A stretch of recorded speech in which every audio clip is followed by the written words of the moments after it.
Hello, I'm coming to you once again from my office in the Rayburn House office building across the street from the Capitol, and I wanted to make a few additional comments about the situation that we're in now with the government slowdown.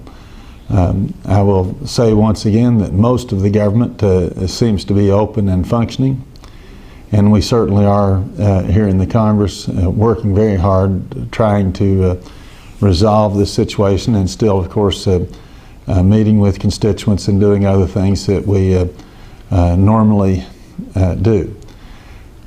However, I have become concerned because I see a certain patriotic group of people in this country being unfairly maligned. I am not a member of any Tea Party group, and I did not even join the Tea Party caucus here in the Congress. I told the Knoxville News Sentinel at the time that I was a member of the Republican Party and that was good enough for me.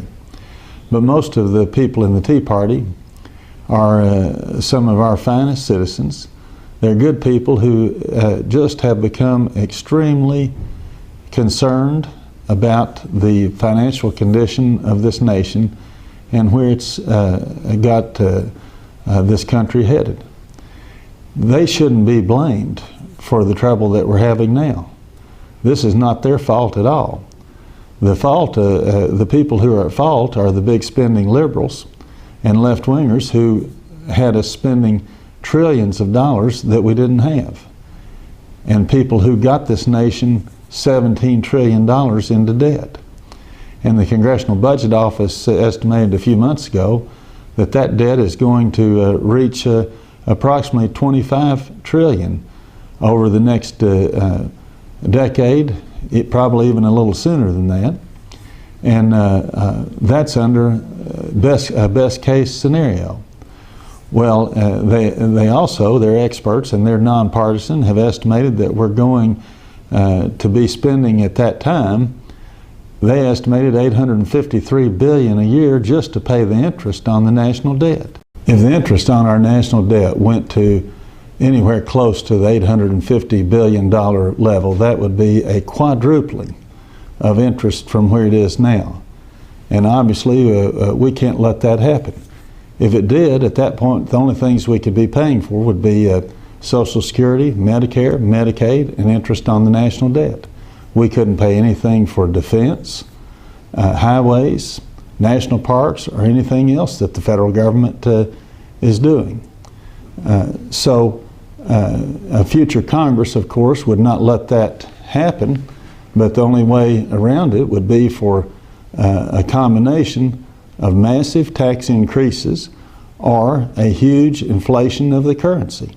So then people's Social Security pensions would buy a half or a third or a fourth or maybe even a lot less of what they were counting on. And so certainly we don't want that to happen. We don't want this nation to crash.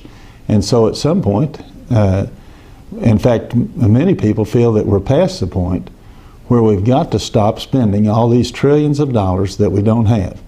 I can tell you that when I first came to Congress, our national debt was less than $3 trillion. And I thought that was too much.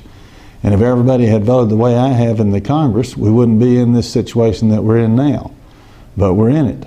But we certainly have to do something about it.